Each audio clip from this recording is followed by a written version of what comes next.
Smiley! God. Every time, man. We're back with another podcast. Today we're talking shoes, my favorite topic. I love shoes. Woo!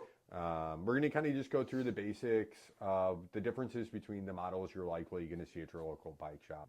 So I ride flats on my Enduro, clipless on my XC. You ride Freerider Pros. Freerider Pros for my flats. Okay. So these have been kind of my main workhorses. This is the 510 Impact. So I got a pair of Sluice. The Trail Crosses, though, have been my favorite.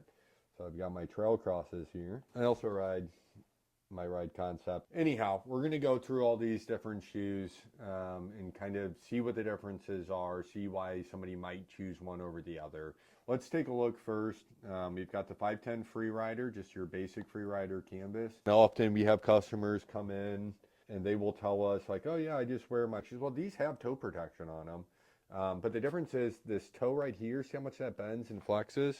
Try to bend the front toe, just the front toe itself. So you can't. It's impossible.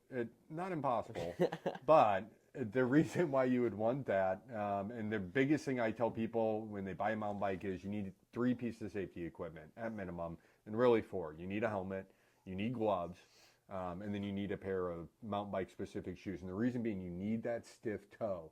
Because if you don't have that stiff toe, it's going to get caught as soon as you pedal strike. It's going to get caught between a rock and a root, and you're going to break your damn toe, or you're going to break your darn toe, and that's not going to be great for anybody. Pick up those 510 Freeriders, give them a twist for me. So what Riley's trying to demonstrate here for us is the twistiness of the sole. So the Freerider we call a more casual shoe. It's really comfortable to walk around in. So if you're a newer rider and you might be hiking a lot while you're out there, having something with a little bit more flexible sole like that can be super nice.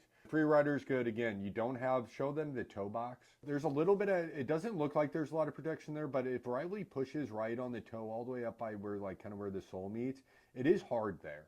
So while it does kind of just look like that canvas material, you are offering some top of toe protection. Now, if we were to pick up the Freerider Pro, you can see that's actually got a material on top for toe protection. Try to twist this. He can't twist them. What's going on, buddy? Be stronger. So what you're going to notice with your Pros, it's going to have that stiffer sole. And what that's going to translate to is more power on the bike. You're focusing on the trail because you got to win. Right. So a lot of times you'll go through these tight little coin slots and then bang, there's your toe against the rock.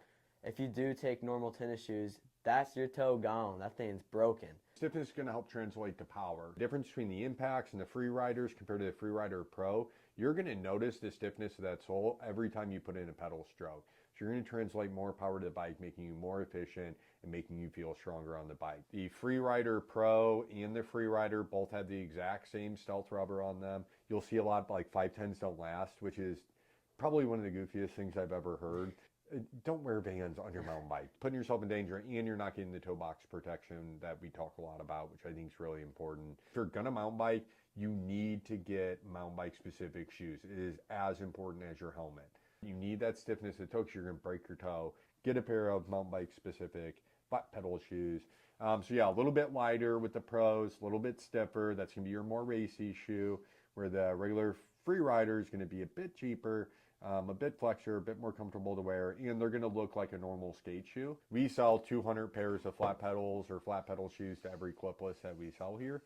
Something to keep in mind, there is a difference between a road bike shoe and a mountain bike clipless shoe. So the mountain bike ones, the clip's going to be a little bit set farther back, supposedly. I wouldn't know these things. So yeah, that's all we're going to talk about on clipless shoes. I'm already starting to feel dizzy and a little bit nauseous. So let's jump over to the Trail Cross. We're looking at stealth rubber. So the clipless Trail Cross actually has a super stiff sole all over the place. See how bendy that thing is? So you can see that kind of canvasy material up there.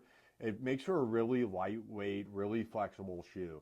I didn't think I was going to like that whatsoever when I rode them on the trail. And then what I realized is that flexiness actually kind of grabs around kind of like you got falcon talons or like eagle talons on your pedals. So you're going to sacrifice a little bit as far as your pedaling efficiency goes, gain in your kind of confidence on the bike. And then again, those shoes are kind of intended to be a hybrid. It's also a really comfortable shoe, super thin tongue up top. Again, adds the comfortability of things.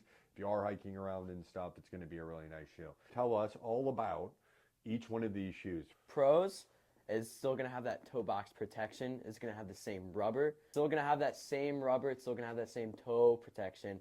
This will not have the leather that the 510 Freerider Pros will have, though. Also not going to be as weatherproof as the Freerider Pros. Freerider Pros are going to have this enclosed leather.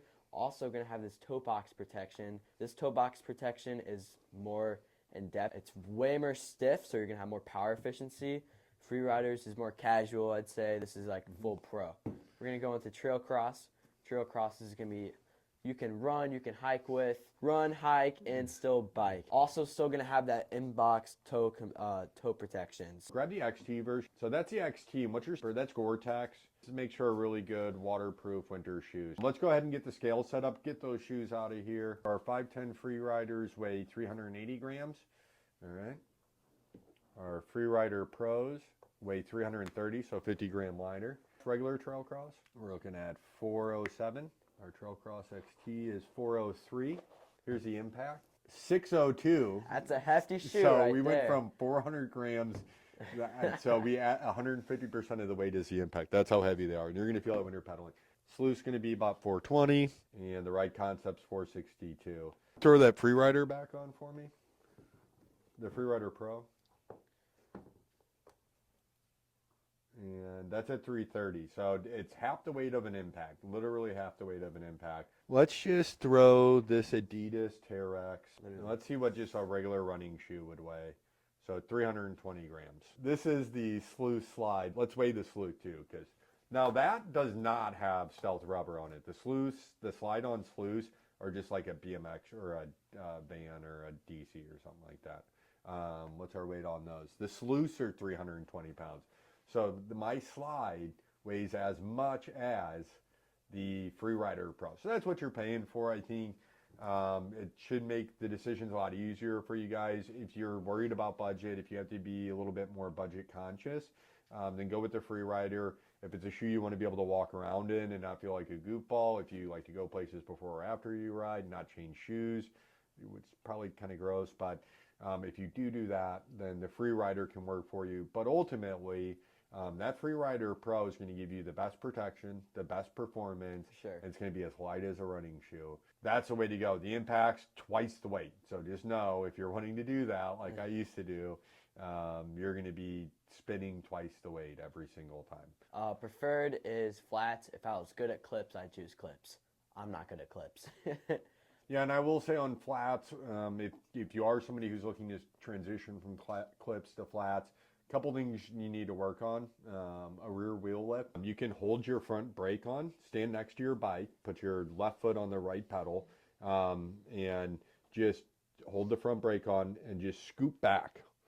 So you'll just push your toe down and scoop that pedal back. The rear end of the bike will lift, and you can control it anywhere you want with your foot. It's so crazy. It'll kind of blow your mind. And then if you're going downhill, you want to be creating a V. So you want to wedge yourself into those pedals to lock yourself into your flat pedals. I would typically drop my front heel or my rear toe and then create a V and just lock myself into those pedals so I don't come off them. If you just drop both your heels, then you can come off those pedals. So create a wedge yourself in. You're not coming out. You're not going to slip off your pedals going downhill. Yeah, those are just the two tricks you need to know for flats. Is scoop the rear end to get your rear end up. And then wedge yourself when going downhill to lock yourself in. Also get a good pair of flat pedals. Yes. Flat pedals, or you have these nice flat shoes, and then you have these random pedals you found off on Amazon. It's gonna be grippy, but it's not gonna be as grippy as it could potentially be. 1-Up aluminum pedals is what I use. I pair it with the 510 Pros, Freerider Pros. 1-Up aluminum pedal, which is basically spikes. Yep. I've only slipped a pedal 2 times in my life. Get a nice pedal and a nice shoe, and you'll be like glued on there. Like it'll almost be a pain in the butt how well you stick there, because you won't be able to readjust your foot. Yeah. You'll literally have to lift your foot to readjust. So that's super nice. I think me and you have drone on about shoes for just about as long as anyone can take. I think so. So let's end it there. And then maybe next week we'll talk about pedals. That's what we need to do.